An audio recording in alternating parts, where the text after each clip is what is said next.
mas eu tenho 3 anos estudando esse tema, quando ele apareceu para mim com uma questão de dúvida e de problema. E eu tô abrindo a boca para falar dele agora. Olá pessoal, tudo bem? Bom dia, boa tarde, boa noite para vocês, dependendo de quando vocês estiverem vendo este vídeo, tá? Fazer esse vídeo aqui para vocês hoje, para explicar. A gente fez essa jornada aqui na nossa página, no meu perfil, o Yuri dos Anjos, no Instagram. Quem não segue, aproveita, já siga lá a nossa página. A gente vai estar produzindo muito conteúdo para vocês. Nós produzimos conteúdo voltado à área da fé católica, abrangendo-a como um todo, no âmbito da cultura, da filosofia, das artes nem tanto, porque eu não sou muito... não tenho muita como contato com isso. Posso falar uma coisinha ou outra de iconografia ali, tem uns ícones ali atrás, por exemplo, mas não sou especialista nisso. Mas tudo aquilo que envolva a nossa fé em algum momento, principalmente a doutrina, e a gente puder apreender, eu vou estar tratando com vocês. E aí essa semana eu quis tocar muito no tema, porque eu fiz uma análisezinha, primeiramente, a respeito de uma situação geopolítica. O vídeo já está no canal aqui, certo? É o vídeo do Putin, a respeito da decisão do Putin na guerra, né? Tá tudo bem explicadinho lá, certo? Tudo bem evidenciado. E aí, como surgiram muitas dúvidas a respeito do tema, eu falei, não, eu acho que eu já tenho uma certa segurança para tratar desse tema abertamente com vocês e dar algumas noções. E aí hoje, nesse vídeo aqui, é aquele vídeo para matar o tema, entendeu? Já fiz as 3 postagens no Instagram, elucidando a situação, mas eu vejo que texto em rede social deixa a coisa muito limitada. Texto de forma abrangente, nem tanto, mas texto em rede social tende a deixar a coisa muito limitada às vezes. E fazer um vídeo aqui ajuda a esclarecer alguns pontos. Então vamos entender primeiramente a nossa linha de raciocínio que a gente levou nessas 3 publicações e que a gente pode estar hoje fazendo alguma espécie de aprofundamento. O primeiro ponto que a gente pode falar para vocês aqui é a respeito da questão do catecismo. Quando a gente fala na astrologia, a gente fala do número 2116 do catecismo, tem a proibição lá, clara, expressa e evidente, certo? Ninguém está fazendo malabarismo com o texto do catecismo dizendo que não proíbe, mas está dando a natureza das coisas, tá? E ele fala lá sobre a proibição, dizendo, olha, é vedada a questão da astrologia, consultoróscopo, magia, nananana, como um pecado de adivinhação. Primeiramente, ele está inserido na questão do pecado contra o primeiro mandamento, que é o seguinte, olha, a gente está falando de amar a Deus sobre todas as coisas. O que é que significa isso? Significa o seguinte, tá? Que em alguma medida, certo? Nós precisamos ter um certo senso de proporção nas nossas ações, de tal modo que elas não substituam Deus, não virem um novo Deus na nossa vida. Isso é o amor a Deus sobre todas as coisas, e o catecismo vai elencar várias atividades. E uma delas é a questão da adivinhação. Por quê? Porque o futuro pertence a Deus, nosso Senhor Jesus Cristo, tá? E nós não temos como saber com exatidão o desenrolar dos fatos. Só que a gente precisa aprofundar, porque o próprio catecismo, ele cita essas palavras, mas ele não define. Por exemplo, ele não define magia. O que é magia? Se a gente pegasse esse catecismo, por exemplo, e voltasse no tempo, vou fazer um exercício de imaginação aqui com você. A gente pegasse o catecismo e voltasse no tempo, fosse lá para a Idade Média, falasse isso por magia. Aí você chegasse pro cara, lá na Idade Antiga, Idade Média, assim, ó, você tá com dor de cabeça, toma um dipirona aqui que melhora. Ele falou, como assim? Ele acha que isso é magia, entendeu? Ele diz claramente, isso aí é magia, isso aí não é medicina, isso é magia, entendeu? Então, a gente precisa definir as coisas, tá? E aí, olha só, a primeira coisa que vocês precisam entender do catecismo também é que o catecismo, ele não é um texto doutrinário. Não é um texto para você entender a doutrina aprofundadamente. Ele é um texto apresentativo. Está apresentando a doutrina. Tá? Ele está dando um básico. Certo?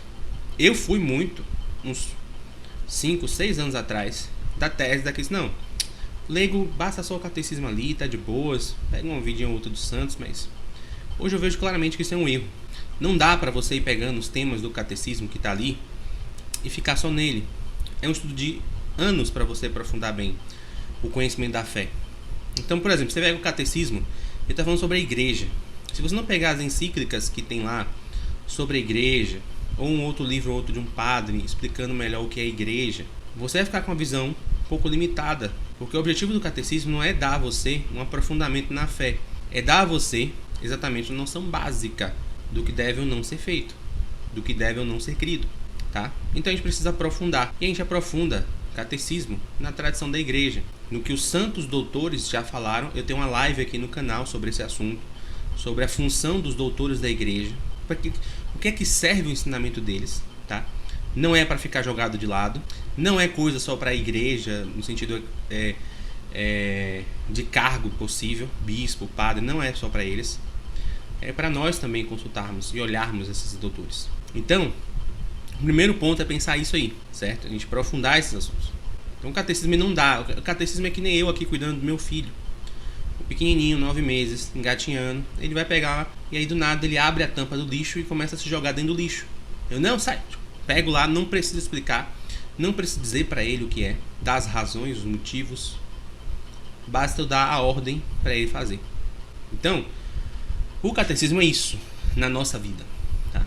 Então vamos agora, você que chegou aqui nesse canal, acredito que você é um leigo, adulto, mais consciente da sua fé, sedento por conhecê-la e aprofundá-la. Então a gente vai lá agora, não como uma criancinha de 9 meses engatinhando, mas como um adolescente que já estuda, já tem um emprego próprio, já tem uma certa consciência de coisas na vida e se aprofunda melhor.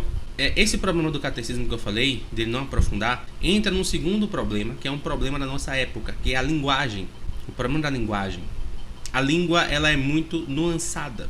Por exemplo, eu posso falar banco e você está simplesmente pensando numa instituição financeira. Mas eu não estou pensando em instituição financeira. Eu estou pensando numa cadeira. É um banco. Um banco de praça. Eu dizer banco não define o objeto ao qual eu estou me referindo. Eu preciso explicá-lo minuciosamente, esmiuçá-lo, para você entender de que banco eu estou falando. O contexto também ajuda a entender. Se eu disser assim, fulano, eu vou ao banco, você já sabe que não é um banco de praça. Muito provavelmente, 90% de certeza, é um banco de instituição financeira, entendeu? Então você pega só o texto 2116 do Catecismo e quer tomar um partido, uma decisão, fica muito complicado, por conta desses problemas que eu elenquei. Terceiro ponto, o próprio Ratzinger, Bento XVI, falou na Congregação para a Doutrina da Fé que a função desse catecismo não é dar nenhuma novidade. Tá, se não é dar nenhuma novidade, e ali no catecismo você não tem um elencamento histórico das decisões, do que foi feito antes para chegar até aquele ponto, então em alguma medida você está no escuro. Você sabe onde é a chegada, você não sabe o caminho que foi percorrido. Se não é dar nenhuma novidade, então as coisas que vieram antes, elas têm um certo peso para ajudar a entender o que está lá. Porque as decisões que foram colocadas lá no livrinho amarelo foram decisões que foram em alguma medida acumuladas em situações no decorrer da história da igreja. Só que no catecismo em si não tem isso, a gente tem que buscar isso, tá? O quarto e último ponto é um ponto sensível e pessoal. Quando a gente fala nesse assunto da astrologia, os católicos se acostumaram muito a zombar da cultura moderna, e com uma certa razão, porque a astrologia moderna, condição e cultura moderna é uma tremenda porcaria, é legítimo de ser zombado, é uma coisa que não é para ser levada a sério, nem buscada por ninguém. E aí eles criaram um certo senso de superioridade sobre a palavra astrologia, por conta dessa associação com a modernidade. E qual o problema disso? Porque a gente pode estar falando, como eu falei do problema da linguagem, de outra coisa que não tem nada a ver com o que as pessoas estavam acostumadas a fazer isso. E aí gera esse ranço pessoal, esse sentimento pessoal com a situação em si, que impede que você analise o objeto, analise a situação de forma objetiva. E você fica analisando a coisa subjetivamente, baseando-se nos seus sentimentos, nas suas percepções iniciais, nas suas impressões iniciais. O que não é de valia para ninguém. Porque quando a gente fala de moral, a opinião pessoal de cada um não vale nada.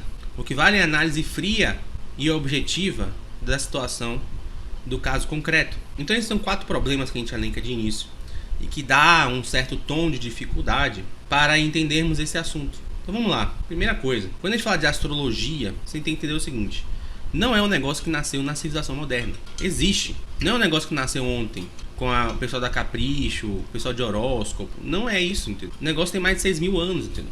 O negócio passou pelas civilizações Babilônia, Pérsia, Egito Antigo, Israel, judeus também tinham a sua astrologia, gregos, Império Romano. Se você pegar o Oriente, tem a China, o Império Chinês, até hoje tem, tá? Japão, o Império Japonês,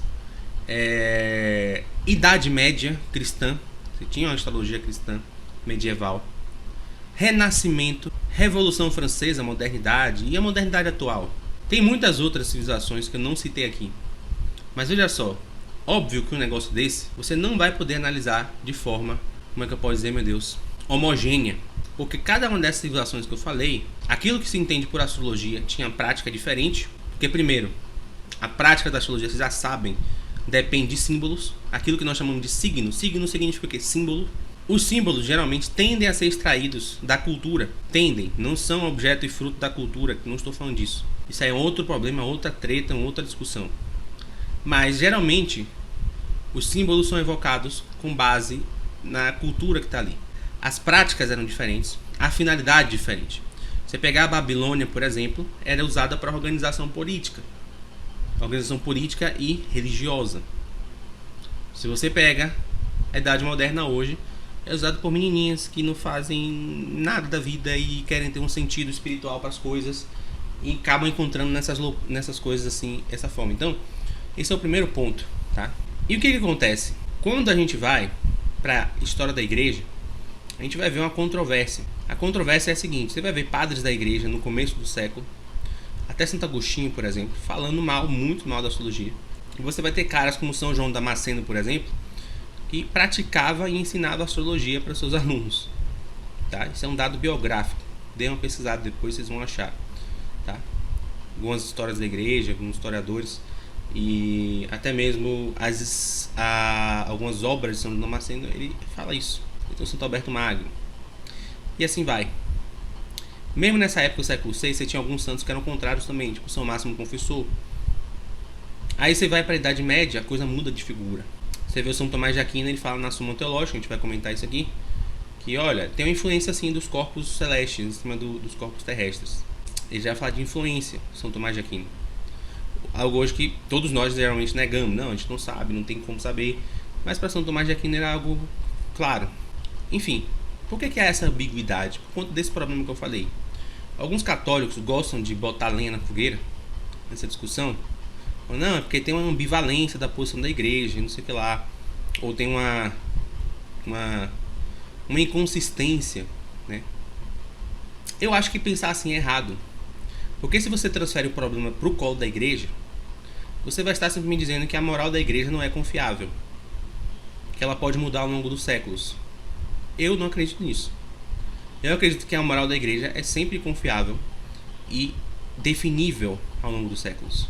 Nesse caso da astrologia, qual é o problema então? É que o objeto que está sendo analisado mudou. A gente está nessa tara de discussão em rede social e fica com a coisa virtual e mental na mente, só mental, trabalhando conceitos apenas, sem olhar para a realidade. Quando você fala de moral, você tem que analisar o objeto que está aqui, na sua frente. Não dá para eu tratar, por exemplo, o aborto só com uma mera palavra.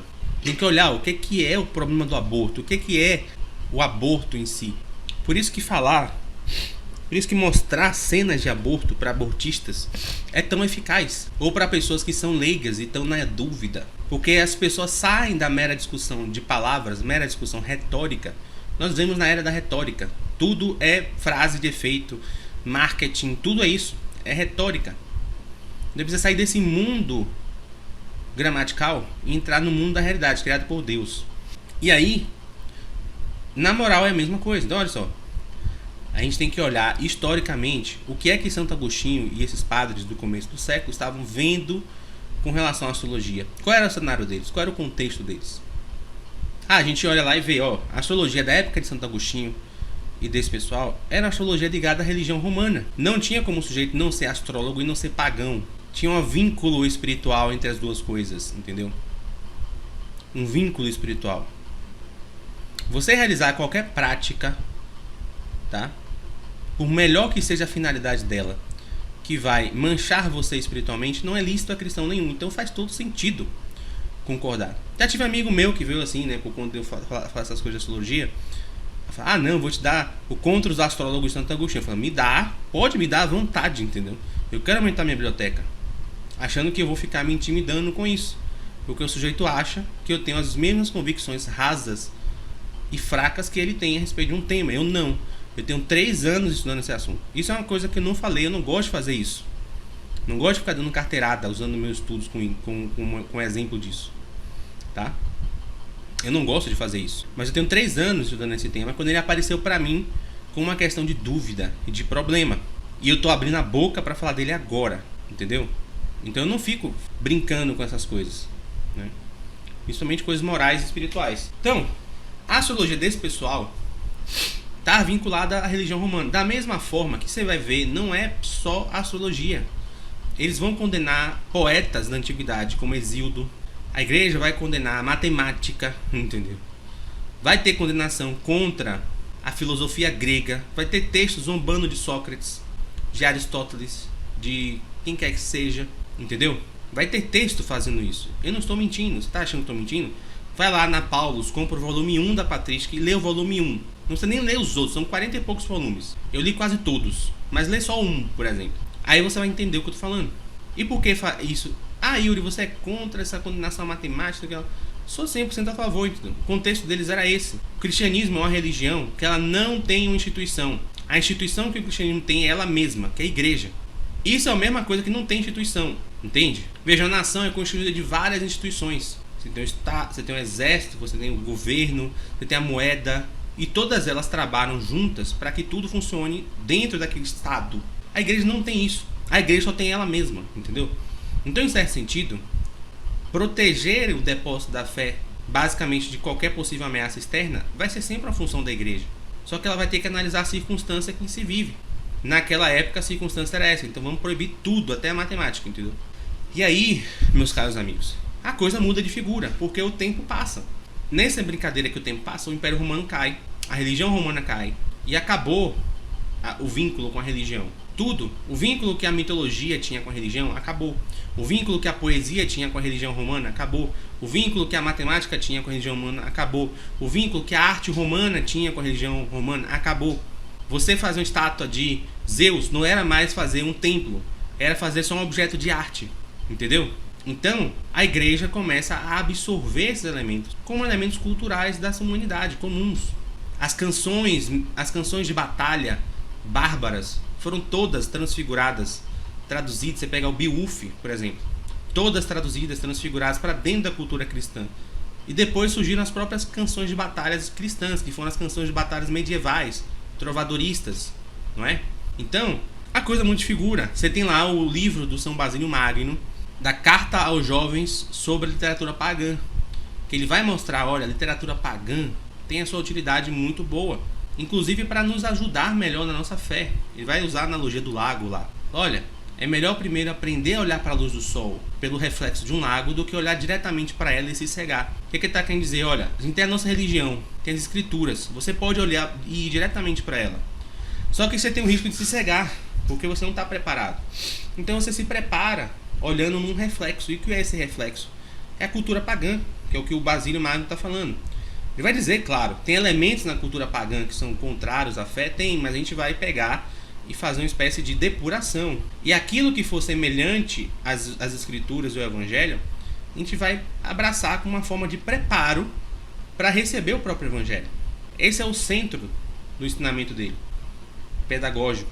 Então, você vai tendo à medida que os séculos passam, essa intolerância com os elementos pagãos que existiam na cultura vão diminuindo até que chega um ponto que para nesse problema da astrologia, que é respondido por São Tomás de Aquino, Santo Alberto Magno, Duns Scotus, né, e vários outros teólogos medievais, Hugo de São Vito, que vai pegando as artes e esse ponto aí e vai transformando em práticas que possam ser toleráveis dentro do cristianismo. O que é que pode e não pode aqui dentro? Foi o que a igreja fez. E aí você pega a opinião de São Tomás de Aquino, na a primeira parte, se não me engano, a questão 113, o artigo 3, ele vai comentar, tem influência dos corpos celestes, e ele vai dar a legitimidade da ação. Não, os astrólogos acertam, por quê? Tem influência sobre o corpo somente. Não vai influenciar o intelecto e a vontade, porque são entes espirituais. E os entes espirituais são melhores que os espirituais, que os materiais. Só que dentro da escala dos bens materiais, existem outros que são maiores do que outros. São melhores em dignidade do que outros. Um vinho é melhor em dignidade do que a própria uva. Então ele está numa escala maior do que o outro, mesmo os dois sendo materiais. Então nessa diferença, São Tomás já falou, tudo que é material na Terra é influenciado pelos astros, de uma maneira ou de outra. O que não deve ser nenhum escândalo para a gente. Qualquer sujeito que é agricultor sabe disso. Ele sabe que as fases da lua influenciam a plantação. Ele sabe que as estações do ano, que é o quê? O sol, influencia na conotação. É dessa influência que ele está falando, entendeu? E aí São Tomás de Aquino fala, olha, no corpo do homem é possível haver essa influência, mas na alma dele não. Aí a gente entra nesse ponto. A gente já consegue definir a adivinhação aqui. Quem lembra, a gente falou, não tem definição de adivinhação. Como é que a gente define? Bom, adivinhação é quando você quer usar meios para restringir a ação humana. A ação humana e divina, porque são os bens espirituais. Os bens espirituais não estão sujeitos à nossa capacidade de previsão e percepção. Eu não posso fazer uma oração, por exemplo, prevendo que Deus vai me responder de X ou Y maneira. Não posso. Por quê? Tem um livre agir divino. Entendeu? Se eu fizer uma oração pedindo para que alguém se converta, não posso ficar falando vai converter agora, tendo aquela sensação de presunção. Por isso tem um pecado da presunção. Então, com isso aqui já define, tá? Eu coloquei no texto lá, vai ter um texto no Telegram para vocês lerem também, de um padre que responde uma dúvida de alguns astrólogos irlandeses, porque eles questionaram quando o catecismo foi lançado, como é que ficava a posição da igreja. E o padre faz um raciocínio muito bom. Vocês vão ver, não é merchandising, não é marketing, não é, nossa, só porque defende a sua posição, Yuri. Não, é só você olhar com boa vontade, você vai ver que o padre está sendo ali honesto, sincero, e ele não tem motivo nenhum, inclusive, de defender astrólogo e astrologia por nada, pelo simples fato de que ele não é astrólogo, entendeu? Ele só respondeu a dúvida de leigos, entendeu? Então, quando o cardeal fala, olha, não tem nada de novo que está sendo trazido, e a gente tenta definir essas coisas, então o que a gente entende?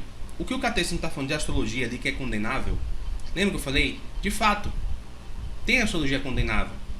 Só que não é o que geralmente o pessoal está falando no Instagram, que é de onde surgiu essa polêmica. Aqui também tem a live do Ítalo Massili sobre esse assunto, tem do CLS, de outras pessoas falando sobre esse assunto. Não é o que esse pessoal está falando, é outro tema. É a astrologia moderna, que geralmente está vinculado ao quê? Alguns fazem práticas rituais religiosas.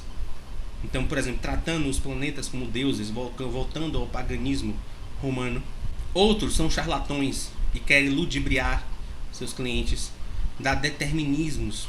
No Renascimento mesmo tinha astrólogo, fazia leituras para moças, mulheres, entendeu? E dava interpretações de tal modo que conseguisse dormir com elas. Isso é condenável. Porque se o cara vai fazer esse negócio, ele vai fazer essa leitura, previsão, quer você acredite, quer você ache que é certo ou não, que é legal ou não, ele tem que ter um certo grau de ética ali dentro. E a ética que o cristianismo injetou nesse negócio, olha, você tem que ser honesto ali. O que você tem que fazer? Primeiro, entender que há uma relação de símbolos. O que você está fazendo não é determinar nada para ninguém. Você só está interpretando uma coisa. Há uma relação de símbolos com as coisas lá do céu e as coisas terrestres. Você só vai interpretar os símbolos do céu para que se entenda melhores opções no meio terrestre. Só isso. E a pessoa vai definir essas opções ou não. Ela vai decidir se aquela opção é boa, ruim, se não é, e aquilo outro. Entendeu? A pessoa pode consultar, da minha forma, pode consultar um médico e negar o tratamento. Não há um determinismo. Então você não acredita. Da mesma forma que você pode não acreditar num tratamento médico. Você chegar no médico, o médico fala, você tem que tomar esse negócio aqui por 30 dias. Eu não concordo. E não toma. Você não é impedido de fazer isso. É a mesma coisa. Então, o que o catecismo está falando, e ele não está atacando um inimigo imaginário que não existe, é dessas coisas. Você pesquisar, por exemplo, né? Talvez até melhor nem pesquisar, porque tem gente que é muito fraca da cabeça. Você pesquisar o Alan Liu. É um sujeito definido de astrologia moderna que está ligado à invocação do demônio. Você fala, nossa filho, mas você vai pegar um negócio que tem ligação com isso e vai usar? Porra, a internet tem um monte de loucura, pedofilia, pornografia. Não é porque a internet está sendo usada por isso, por outras pessoas, que eu vou deixar de usar a internet. Isso não tem nada a ver. O meu uso da internet é o meu uso da internet. Eu tenho que me cuidar de não ficar entrando em site de pornografia e não virar pedófilo, não fazer essas coisas porque é errado. Da mesma forma, olha, você vai procurar essas coisas, tem que procurar pessoas boas, sérias, que tenham algum comprometimento com a religião, inclusive, tá? Nem que seja o básico, para que você não seja engambelado. Da mesma forma que você vai procurar um médico, você vai escolher um médico. Você não sai fazendo consulta com o Zé das Couves da esquina. Você pede indicação, você procura profissionais na internet, você olha o Instagram dele, e assim vai, entendeu? Se vocês não fazem, me desculpe, vocês estão fazendo merda, entendeu? Na vida. Vocês estão fazendo merda, entendeu? Mas pelo menos eu minha família, meus familiares, pessoas próximas, me sempre orientam a fazer esse tipo de coisa. Eu vou levar o carro no mecânico, não vou levar em qualquer maluco, entendeu? Tem um tio da minha esposa que é muito bom mecânico, eu vou lá, entendeu? Será que é tão diferente assim? Mas Yuri, por que os medievais acreditavam nisso? Existe uma teoria chamada teoria do micro e macrocosmos. Eu não sei por que as pessoas ignoram essa teoria. Muitas pessoas no âmbito da filosofia, não sei. Mas você tem nas obras Santa História de Sevilha, Santo Delgado de Bingen, um pouco de Santo Alberto Magno, na Suma Teológica você tem indícios disso. E até no Novo Catecismo você tem trechos falando sobre esse assunto. Que é o seguinte, tá? O homem, ele o papel dele na criação é ser um resumo dela. Por isso que ele é criado por último. E repare que ele é criado por último, mas na própria ordem da criação do Gênesis, você tem uma ordem ali. Você é criado primeiro os bens superiores. Aquele criação dos firmamentos, que está lá, dos céus, Santo Agostinho vai comentar. São os princípios das coisas, os princípios espirituais que existem em todas as coisas. Então é a parte mais elevada de todo o cosmos, que é criada inicialmente, tá? Depois você começa a criar os luzeiros, aí você vem lá as plantas, os animais, repare que você vai decaindo em nível aos poucos. E por fim você cria o homem, só que o homem não decai em nível, porque fala-se que o homem é imagem e semelhança divina. Isso quer dizer o seguinte, que quando chega no homem não há mais ali uma ordem qualitativa decrescente. Há uma síntese de tudo que foi criado anteriormente. Então você vai ter os elementos dos animais, dos homens, os elementos das plantas, os elementos do cosmos, e você vai ter os elementos espirituais no homem. Essa é a tese do macro e microcosmos. Você tem um macrocosmos, uma ordem superior desenvolvida e criada por Deus, e você tem uma ordem inferior criada e desenvolvida por Deus. Sem você entender isso, você não vai entender o que é a santidade. Porque a santidade consiste em ordenar esse microcosmos para Deus. Entende? E aí o que acontece? O que vai acontecer? Simples, certo? Simples. Há uma relação entre esse macro e microcosmos. Uma relação de elementos. Daquilo que é corporal com corporal e espiritual com espiritual. Não vou explicar mais isso aqui porque vai dar muito tempo de vídeo, que estou vendo quase meia hora de vídeo já. Era para ser bem pequeno esse vídeo mesmo. Mas o que acontece? Essa tese é a base da visão medieval de mundo sobre tudo. Tudo. Você quer entender a oração? São Francisco lá louvando o irmão Terra, irmã Lua. Santa Clara falando de tal coisa. São Bernardo.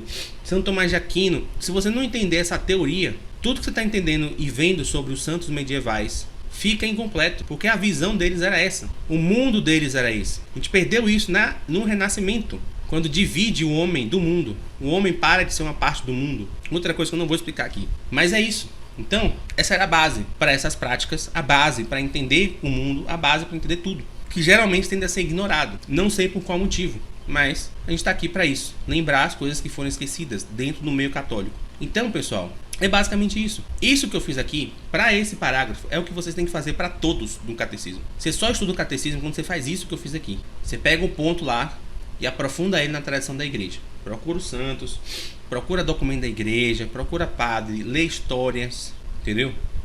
É assim que lê um catecismo. Se você não sabia, agora você está sabendo.